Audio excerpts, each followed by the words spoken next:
La fusillade ou l'enlèvement par des individus dans une camionnette qui s'est avéré infondé, nous n'avons pas pu vérifier cela du tout. Et en fait, nous avons confirmé exactement le contraire. Un message glaçant de l'adolescent floridien Caden Spite a déclenché une alerte Amber à l'échelle de l'État, des recherches frénétiques et des craintes d'un enlèvement violent. Mais en quelques heures, cette affaire a pris un tournant stupéfiant. La camionnette, l'homme armé, même l'enlèvement, tout est remis en question. Nous analyserons tous les rebondissements de cette affaire en évolution avec un détective privé local disposant d'un aperçu exclusif sur ce qui a pu se passer.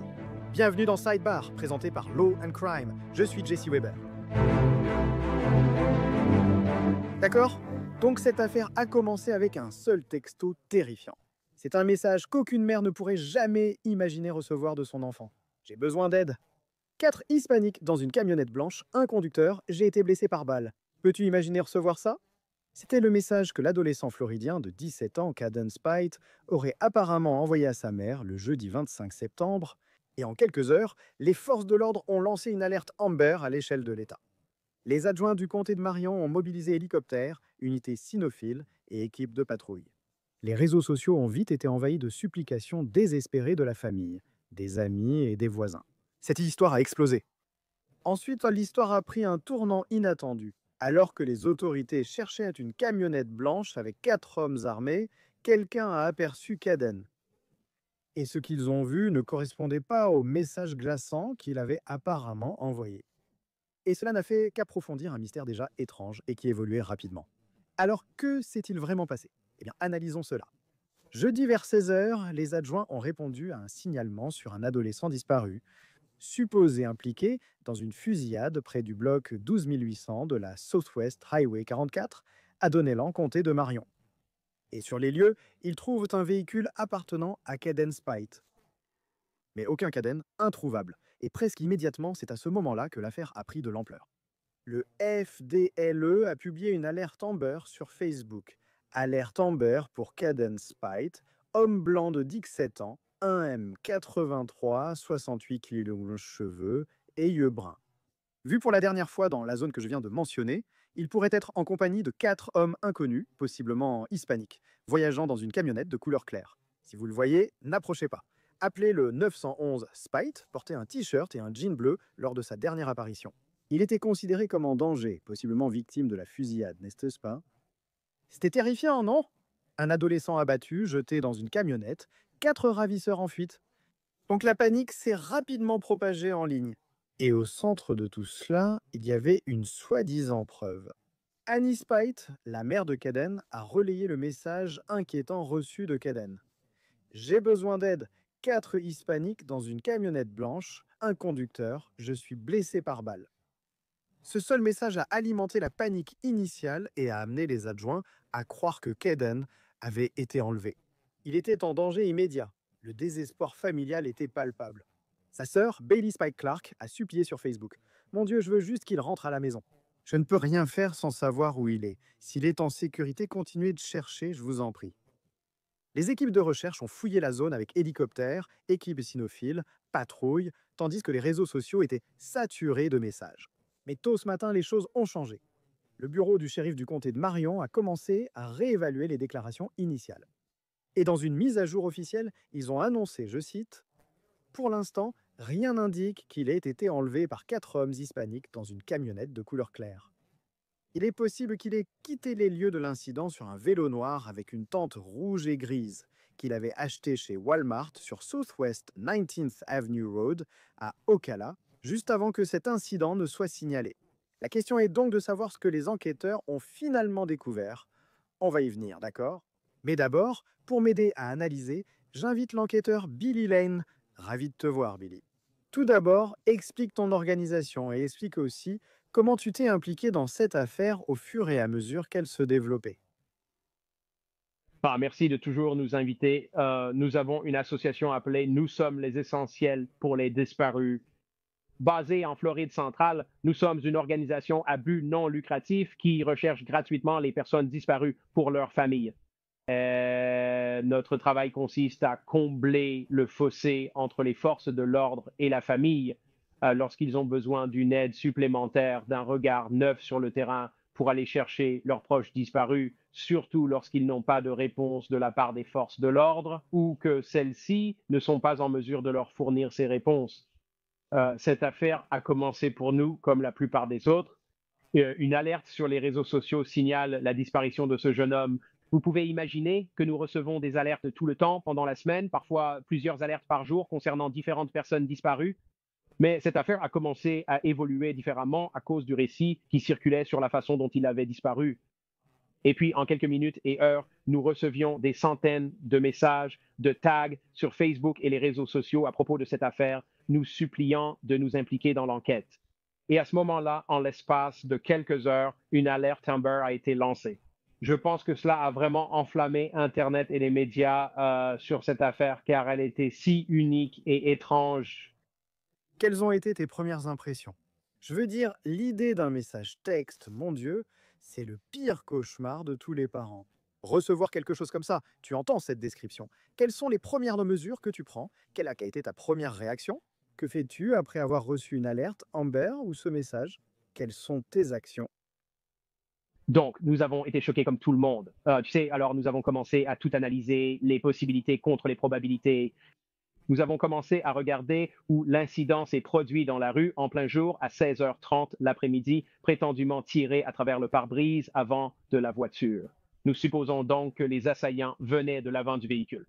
Ma première pensée, à part l'enlèvement dont il parlait, était que cela aurait pu être un incident de rage au volant. Peut-être qu'il a coupé la route à quelqu'un, ils lui ont coupé la route, sont sortis du véhicule, ont tiré sur le véhicule et l'ont peut-être touché à l'intérieur du véhicule. Maintenant, ce qui n'avait pas de sens pour moi et notre équipe, c'est qu'on ne veut pas kidnapper quelqu'un après lui avoir tiré dessus. C'est compliqué. Vous tentez d'emmener une personne blessée et qui saigne, de nombreuses traces sont présentes sur la scène de crime. Il y a de l'acide désoxyribonucléique partout. Et à quoi ça servirait? Qu'est-ce que ces gens allaient en retirer? Donc, sur l'ensemble du récit, ça ne tenait pas la route. Ça ne tenait pas la route parce qu'il faut réfléchir jusqu'au bout. Et pourquoi ces gens le cibleraient-ils? Pourquoi ferait-il ça à cet endroit? Pourquoi ferait-il ça à ce moment de la journée? La possibilité que quelqu'un le voie, je pense, était très élevée à cause du moment de la journée. S'ils voulaient le kidnapper, ils auraient pu le faire à n'importe quel moment, que ce soit en sortant de l'école, de la maison, du travail, dans un endroit beaucoup plus isolé. Donc cela nous a inquiétés. Et cela a soulevé beaucoup de signaux d'alarme. Même au sein de notre équipe, nous discutions de ce qui se passait et du moment où nous devrions essayer d'intervenir et d'être efficaces. Mais nous ne voulions pas interférer avec les forces de l'ordre parce que nous voulons qu'ils fassent tout ce qui est en leur pouvoir pour les sauver. Alors, que se passe-t-il? Cet après-midi, tout change. Tout change lorsque le bureau du shérif du comté de Marion publie ces images montrant Kaden complètement seul, marchant avec son vélo. Pas de fourgonnette, pas d'homme hispanique, aucun signe de panique, de fusillade ou de problème. Un témoin local, Jackson McClure, a déclaré à WUSH2 « Vers 4 heures, j'ai vu un garçon sortir quelque chose du camion et le mettre dans un sac à dos. Environ 10 à 15 minutes plus tard, je crois l'avoir vu passer à vélo devant chez moi, semblant tout à fait normal et sans difficulté. » Et ensuite, lors d'une conférence de presse cet après-midi, les adjoints ont donné cette mise à jour. La fusillade ou l'enlèvement par des personnes dans une camionnette n'était pas fondé. Nous n'avons pas pu vérifier cela du tout. Et en fait, nous pouvons confirmer exactement le contraire.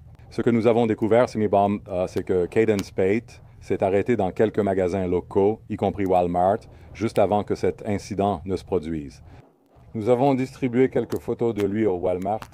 Il a acheté un vélo, une tente, un sac de couchage, et je crois qu'il a un sac à dos avec lui, portant un jean et un t-shirt. Et les preuves suggèrent qu'il a quitté les lieux à vélo. Donc ce qui semblait au départ être un enlèvement violent s'est rapidement effondré. Les adjoints ont rapidement confirmé que, même si Kaden était toujours considéré comme en danger, il n'avait pas été enlevé. Les preuves ont été montrées qu'il était parti de son plein gré à vélo, acheté plus tôt dans la journée. Et puis d'autres nouvelles sont arrivées, ce qui a complètement changé le cours de l'enquête. La réaction à la nouvelle sur la publication Facebook du comté de Marion était plutôt mitigée. Un utilisateur a écrit « Je trouvais étrange qu'il préfère envoyer un texto à sa famille pour signaler un danger, plutôt que de les appeler ou contacter la police s'il était vraiment en danger. » J'espère que c'est plutôt un cas de fugue qu'un enlèvement, cependant. D'autres ont exprimé une inquiétude constante et ont adressé des prières. Je resterai quand même vigilant quoi qu'il arrive. Je voudrais la même chose si c'était mon enfant. Peu importe ce qu'il traverse, je prie pour qu'il soit en sécurité et qu'il retrouve sa famille. Après ce rebondissement, le soulagement est venu quand le bureau du shérif du comté de Marion a publié une mise à jour. Caden a été retrouvé sain et sauf à Williston. L'enquête est toujours en cours. D'autres mises à jour seront fournies dès qu'elles seront disponibles. D'accord. Maintenant, Billy, qu'en penses-tu? Que penses-tu de cette mise à jour? C'est inquiétant, c'est parfois décourageant parce que tu penses que ce que tu vois et les circonstances auxquelles tu réagis, tout le monde les prend pour argent comptant. Et honnêtement, je pense que ce qui m'a posé problème et ce qui a posé problème à notre équipe, c'est de savoir s'il a pu envoyer ce message avant que les assaillants ne puissent s'approcher de sa voiture pour le sortir du véhicule. Avait-il la présence d'esprit nécessaire pour rédiger et envoyer ce message avant qu'il ne l'atteigne? Ou l'autre inquiétude était que le téléphone soit cassé? Alors, est-ce que les assaillants qui l'auraient sorti du véhicule ont envoyé ce message, peut-être pour essayer de détourner l'enquête des forces de l'ordre? Ah, peut-être qu'ils ont tout inventé et qu'en réalité, ce n'était pas vrai. Peut-être que les 4 hommes hispaniques et le van blanc servaient juste à brouiller les pistes. Les forces de l'ordre poursuivent un fantôme, alors qu'en fait, ils montent dans un camion rouge, peu importe qui ils sont. C'est cette inquiétude qui nous habite en examinant ces choses. Mais pour découvrir qu'il avait acheté le vélo à l'avance et qu'il est monté dessus et est parti. Ensuite, la situation a évolué ainsi. C'est troublant et décourageant. Malheureusement, cela affecte le public car c'est un scénario du garçon qui crie au loup, ce que nous ne voulons pas. Que le public pense que nous avons traversé tout ce drame émotionnel avec cette famille pour rien, vous savez, parce que le public nous aide. Cela aide les forces de l'ordre. Ce sont eux qui ont les yeux ouverts. Ce sont eux qui cherchent, comme ce monsieur ici qui semblait vraiment passer à vélo. Vous savez, c'est un indice majeur. Celui qui a trouvé la vidéo, je crois que c'était le shérif, a fait un travail remarquable. Bravo à eux parce qu'ils ont persévéré. Ils n'ont pas abandonné. Ils sont restés sur cette affaire et ont continué à enquêter jusqu'à ce qu'ils puissent obtenir une forme de résolution. Que se passe-t-il dans l'enquête? Ils veulent à des réponses sur ce qui s'est passé ici. À quoi cela ressemble-t-il? Oh, mec, je pense qu'il va y avoir un long débriefing avec le jeune homme, lui demander pourquoi il a fait ça, ce qui s'est passé, peut-être revenir à son téléphone portable, essayer de découvrir si il a été manipulé. Il pourrait y avoir une forme d'exploitation dont nous n'avons pas conscience. Peut-être que quelqu'un l'a poussé à le faire pour une raison. Nous ignorons simplement toute l'histoire. Je conseille à tous de ne pas conclure trop vite tant que nous ignorons l'ensemble des faits et ce qui s'est réellement passé. Je voudrais dire que je suis reconnaissant et que notre équipe l'est aussi. Et nous sommes reconnaissants que Dieu ait donné à ce jeune homme un jour de plus sur terre avec nous, parce qu'il y a trop d'histoires comme celle-ci qui finissent en tragédie. Nous versons des larmes, non de tristesse, mais de gratitude, car il est toujours avec nous. Quelle que soit la situation, les forces de l'ordre s'en chargeront. Je suis sûr que la famille fera face. En ce moment, je pense que la famille a surtout besoin de temps pour gérer la situation, quelle que soit la crise ou la raison de son départ. Il semblait être un jeune homme formidable avec une famille très présente et solidaire. Ils ont aussi, d'après ce que j'ai compris, requalifié l'enlèvement en disparition en danger avec départ volontaire. En d'autres termes, n'est-ce pas, ce n'est pas que l'alerte est terminée. Ce n'est pas que le risque est écarté. Il y a toujours une inquiétude que cette personne soit portée disparue, qu'elle puisse être en danger, qu'elle puisse avoir des problèmes. Ce n'est pas un enlèvement, ils n'ont pas été kidnappés. C'est vrai, il a peut-être été manipulé pour agir ainsi.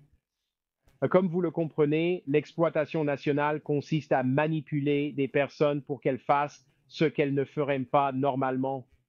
Ça, donc, vous ne l'avez pas avec vous, vous ne connaissez pas les circonstances. Oui, il a peut-être acheté un vélo, il a peut-être acheté une tente, et cela pourrait donner l'impression qu'on pourrait en conclure qu'il a quitté sa vie de son plein gré. Mais tant que vous ne l'avez pas retrouvé et que vous n'êtes pas sûr qu'il va bien, vous ne savez pas. Oui, il pourrait toujours s'agir d'un autre scénario dont nous ne sommes pas conscients. Il aurait pu faire cela pour se donner du temps, lui permettant d'aller quelque part et de faire quelque chose d'impensable. Écoute, je suis juste content qu'il aille bien. Ça aurait pu être une situation radicalement différente, une conversation radicalement différente. On n'aurait peut-être pas eu de conclusion aussi vite. Des questions subsistent. Évidemment, les gens auront leur opinion, mais je suis d'accord avec toi. Découvrons les faits, découvrons l'histoire. Et je tiens simplement à féliciter la communauté en ligne. Félicitations aux forces de l'ordre pour avoir agi si rapidement et lancé cette alerte Amber. Mais encore une fois, nous sommes simplement heureux qu'il soit sain et sauf. Nous découvrirons ce qui s'est passé. Et Billy Lane, merci beaucoup pour le travail que vous et votre équipe accomplissez également. Que Dieu vous bénisse. Merci beaucoup. Et c'est tout ce que nous avons pour vous pour l'instant ici sur Sidebar. Merci beaucoup à tous de nous avoir rejoints. Abonnez-vous sur YouTube, Apple Podcasts, Spotify ou partout où vous écoutez vos podcasts. Suivez-moi sur X ou Instagram, je suis GC Weber. À bientôt.